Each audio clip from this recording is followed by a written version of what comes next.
The Texas Parks and Wildlife television series is supported in part by Texas Parks and Wildlife Foundation, conserving the wild things and wild places of Texas thanks to members across the state. Additional funding is provided by Toyota. Your local Toyota dealers are proud to support outdoor recreation and conservation in Texas. Toyota, let's go places.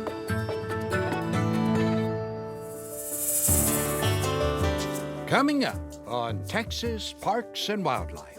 Jetty systems in Texas are very accessible to all anglers. All you need is a fishing license and basic fishing equipment. White spot is a very deadly disease. It can kill shrimp within 24 hours. The trailer camera is a 16-foot box trailer that I turned into a giant camera and dark room.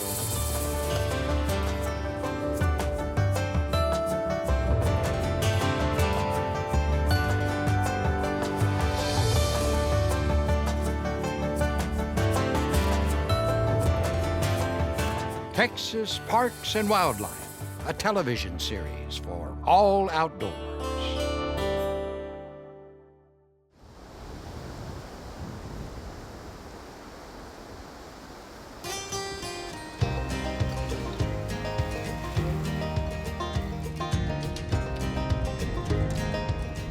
My brother got into saltwater fishing. I'd follow him out to the beach and I'd fish with him and fell in love with it and decided to move out here and make it permanent. Saltwater fishing from the jetty is so much fun because there's always going to be fish here. This is where you want to go if you want to get onto some good fish. Look, this mole looks like he already got bit by something. See that? Okay, let's get him. Wouldn't it be cool if you cast it out and got a fish on immediately? I wish it was like that every day. Feeling the rod bend and hearing the reel scream and not knowing what's going to be on the other end is a major adrenaline rush. I love it. No, get off that rock, get off of it. Come on, come on, come on, come on, come on. It's like Christmas morning when you don't know what you're going to get, but you're just excited to open the presents.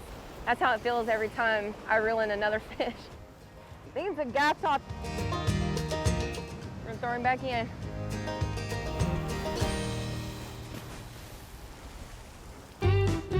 A jetty is a pile of rocks that's placed at either side of a pass from the Gulf of Mexico into our bay systems.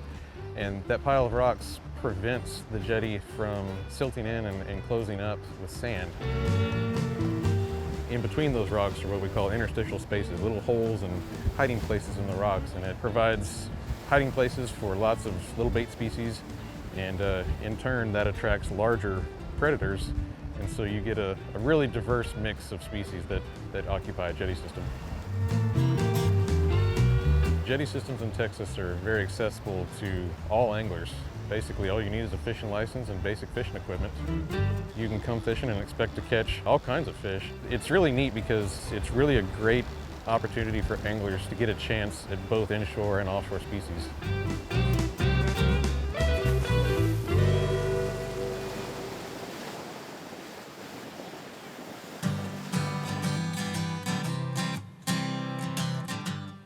I've been moving around to different states and just fishing around, trying out different areas. And there are so many fish compared to the other places that I've been so far. Jetty fishing is just, you're close to the water, you get more action, and you can see the fish. It's also the first step to exploring fishing. I love the feeling of catching fish. There are so many fish here. They're just everywhere. That's beautiful. I was lucky enough to catch a nice size. It was about a 30-inch black drum.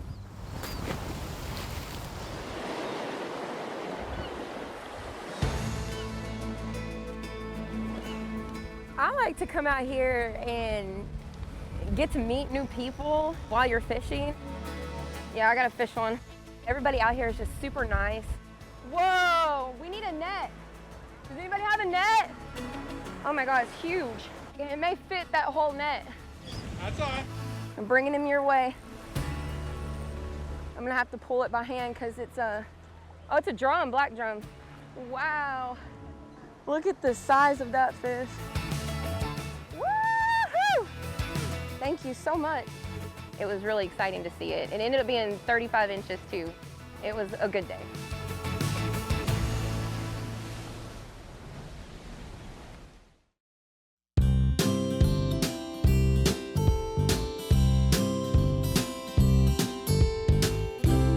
Hi, I'm Greg Akins with Texas Parks and Wildlife, Aquatic Education Specialist. I wanted to talk to you guys today about saltwater fishing.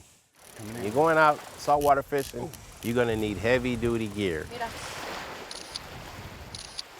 Your popping cork is designed to be able to be a floater for your rod. It actually moves up and down the line, freestyling on the line as you drop it down in the salt water.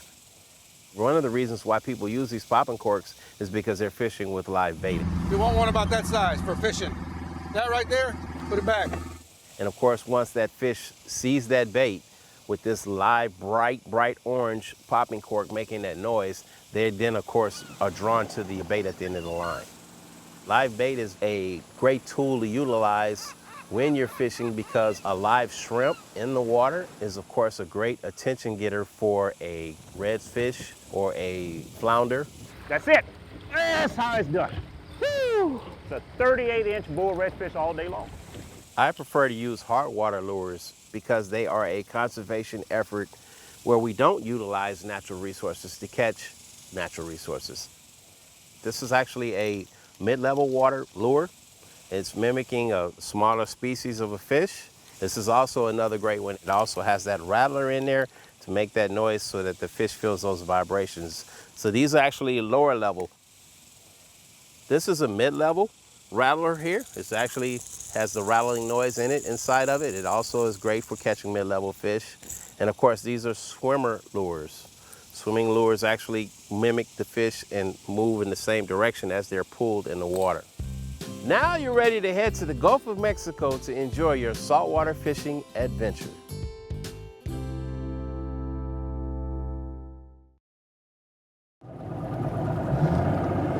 It's a good day for sampling. It is a good day for sampling. It's early summer, and shrimp are the hot topic along the Texas coast. Biologists are worried about some nasty shrimp bugs, black gill disease, Black gill, it actually weakens them. and white spot virus, harmless to humans, but scary for shrimp. White spot is a very deadly disease. It can kill shrimp within 24 hours. Shrimp look good. If you had white spot, you know, if it was very prevalent, you'd see it right in here in the shell area. For those that rely on shrimp for their livelihood, A quart of shrimp. a virus that wipes out their bread and butter, Thank you. that's a real concern. It's a domino effect. You know, our grocery stores, the people that sell shrimp, the people that eat shrimp, you know, the people that catch shrimp. I really hope that doesn't infect our waters. Get her out there, you know, and it is scary. Shrimp are worth millions to the Texas economy. So protecting the resource and all who depend on it calls for some serious shrimp science. So I'm hoping for some slightly bigger ones. It's a lot easier to dissect a bigger shrimp than it is to dissect one that's this small. Jillian Swinford is checking bays up and down the Texas coast, taking samples. This big statewide survey that we're doing is very new to Texas, and this is the first time that we've really been looking for black gill, and it's been a while since we've been looking at white spot disease, so I think it's time to take another look. We'll run a little shallower water this time. Okay. White spot disease has been found in wild prawn stocks off Moreton Bay. It's another major blow to Queensland's $300 million seafood industry after the harmful virus devastated prawn farms in the southeast. White spot hit Australia in 2016. White spot is a disease that came from shrimp farms. You'll have 100% mortality. Let's go ahead and pull it in. Okay, we're worried about it getting into the ecosystem. either through runoff from the farms or by using bait shrimp that's been imported. While white spot hasn't been detected in Texas yet, It's a much better trawl. blackgill is here. What we're looking for in these shrimp are clinical signs of disease. They would have darkened gills, but just because they don't have any discoloration doesn't mean that the disease isn't present in their system. So that's why we got to take these guys back to the lab. Right now, I am removing the gill tissue. It just likes to stick. And with this gill tissue, we're going to extract DNA, and if the diseases that we're looking for are present, hopefully we can find them in the gill tissue.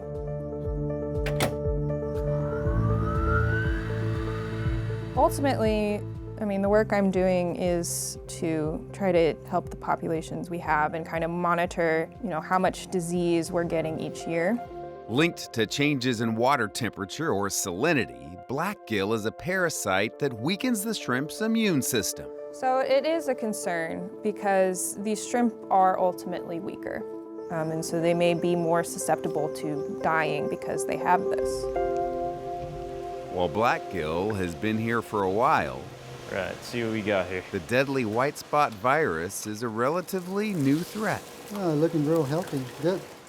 And we've never had this happen ever, in the Gulf Coast or Texas. The easiest way to keep white spot out of our bays? Hey, Don, can I get 1 pound of shrimp, please? If you need bait shrimp, shop local. The best thing for the anglers to do is just make sure they're using Texas or Gulf of Mexico shrimp.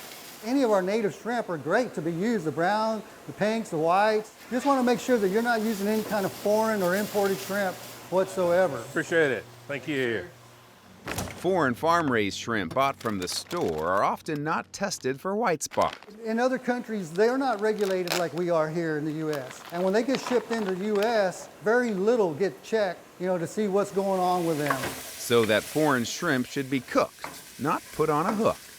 It doesn't affect humans. We can eat it all day long, but somebody's going to use that shrimp for bait. Thank you, sir. And when they use that shrimp for bait, then it infects our waters. And so now we've got it. Pop it a couple times and let it sit. Sterling Branscombe has been a fishing guide for close to a decade. You make friends for life, fishing with people. And I really enjoy it. Oh. He's got it. Got him. Fish on. For all that to go away over a virus that could be controlled, Trout, Levi. if something like that did happen, it would just be terrible. He has probably an 18, 19. I would just like to see that not happen. So that's why Jillian's out on the water. Yeah, we got plenty. Getting a baseline, working to protect a resource we all enjoy. The main takeaway is that this can have a very real environmental impact. The shrimp are important commercially, recreationally, but they're also important to the ecosystem as well. So we're trying to get ahead of this while we can.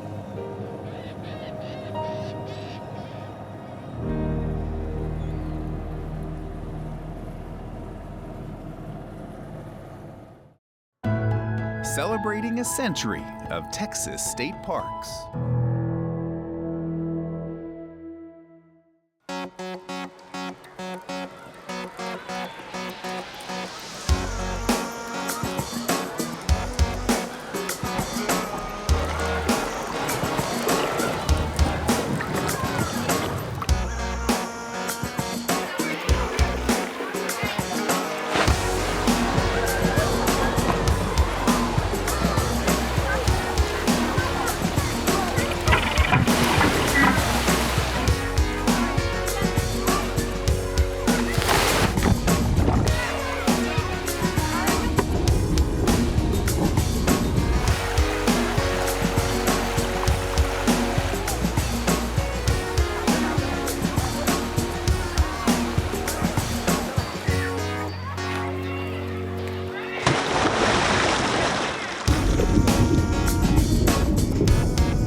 I'm Ian Kasnoff, and I'm the creator of the trailer camera. Setting up for my solo show about the trailer camera. Some people coming tonight to come check out this stuff. Hopefully, there will be people here. It's more about the process of the trailer camera, I think. At least it is for me.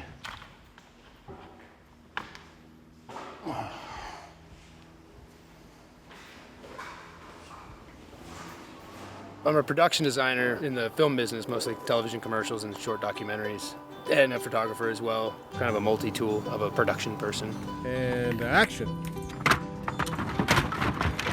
Nice. It supports my photography addiction. Good girl. Ian Kasnoff lives near Austin, Texas, with his wife, 2 kids, a dog, and a lot of stuff that he collects. All right. I do have a lot of things happening at my little compound. Nice pole barn. This is my Silver Streak, an Airstream project. My office sanctuary, storage for unused things. Got the trailer camera, of course. All right, just straight now. The trailer camera is a 16-foot box trailer that I turned into a giant camera and darkroom. All right, stop. Basically a Polaroid camera on steroids. So I climb inside the trailer camera. There's a lens sticking out of the back. Focus an image on a surface inside the camera. Then I will expose the paper with a very crude shutter. From there, I'll take the paper and I'll put it through a developer, a stop bath, a fix, and a rinse. 6, 7 minutes later, I'll have a giant print. It's not easy to approach photography this way. Ian started taking pictures back in the days before digital cameras, when images were captured on film. When I was a kid, a roll of 24 photographs meant something. You really had to make each one count. And years later, when you get into digital, it was great because you could just snap happy. You could go around and shoot tons and tons of stuff, and then realizing I'm taking 7,000 images in 5 days, and you're spending all your time at a computer. Why did you take all the rest of them? And it's because you can. These are basically scouting photos for the Bastrop State Park. And that is the idea behind the trailer camera. Shoot fewer pictures, but make each one count. And in the end, you get an actual physical print. This is a picture of out at a lake and a stock tank in Blanco. Wyman Minzer, portrait of his sons, Adrian Whip, Spencer Peoples, a girl named Kelly. This is my wife. She's gonna love that I'm showing this. I think it's a beautiful picture. The trailer camera is great for shooting portraits, but Ian wanted to shoot some landscapes as well. That led to a series of photographs at some of the more scenic state parks throughout Texas. So I'm not sure how many Texas state parks there are. I've been to probably a dozen. Each one is so unique and so beautiful. They all have a really beautiful photographic opportunity. You guys had that map, right? Yeah. It's been 15 years since I've been to Enchanted Rock. It's so breathtaking. There's so much to it. I was getting distracted by some of the features, the geography. I mean, I wanted to stop and shoot everything. This is a developer.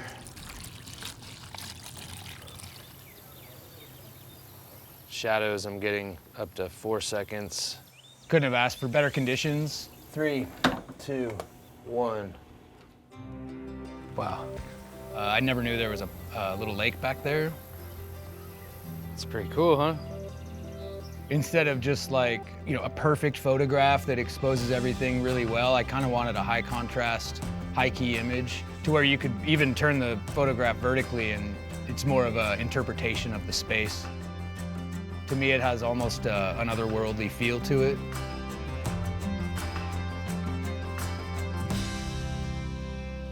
It is bright. So then next we shot at Bastrop State Park. I'm gonna do 1 second at F32. I did a portrait of one of the park rangers there. Hold that, nice and steady. He was kind enough to sit for us and endure the agony that is getting shot with this thing. All right, Relax. Portraits are really tough with this camera. You have to sit still quite a bit, a lot of do-overs. Perfect. It's really revealing. Everything kind of becomes a case study, a character study. You see things in it that you don't see in just with your naked eye. I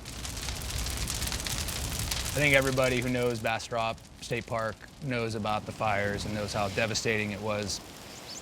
You know, Bastrop is really striking when it's full old growth, and it was really striking when it was, you know, the burned trees. At the point when we got out there, it was kind of neither.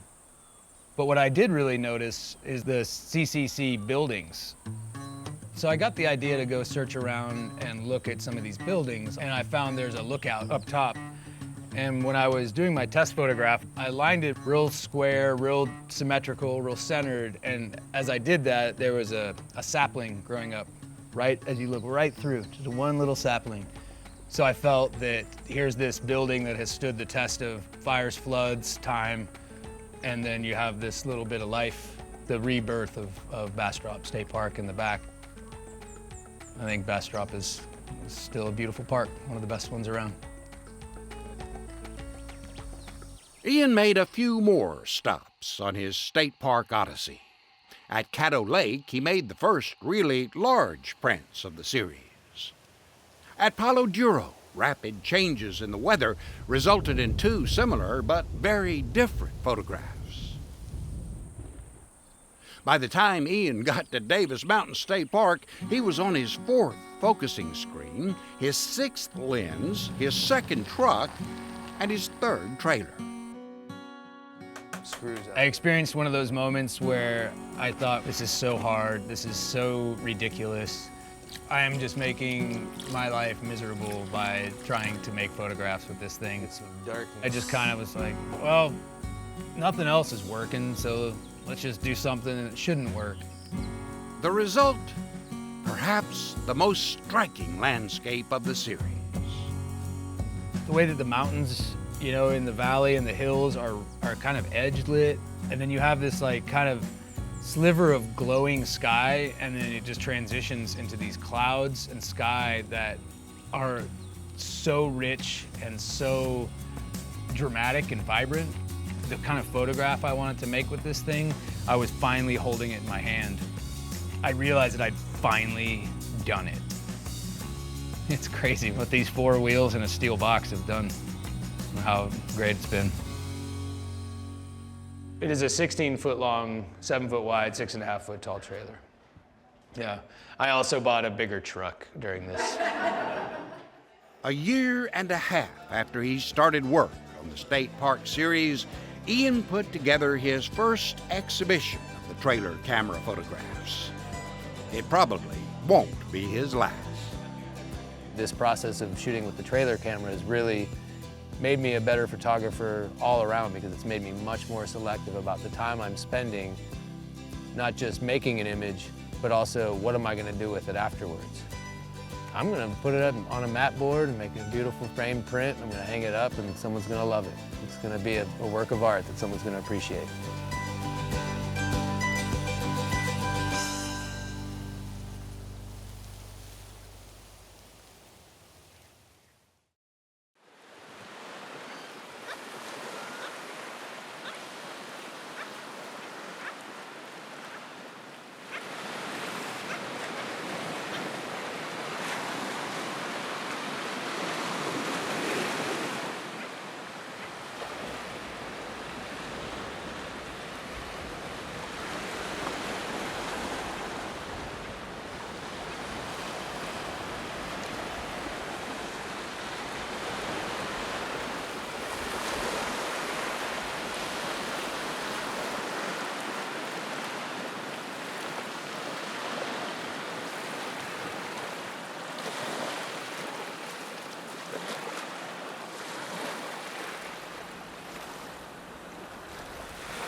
This series is supported in part by Texas Parks and Wildlife Foundation, conserving the wild things and wild places of Texas thanks to members across the state. Additional funding is provided by Toyota. Your local Toyota dealers are proud to support outdoor recreation and conservation in Texas. Toyota, let's go places.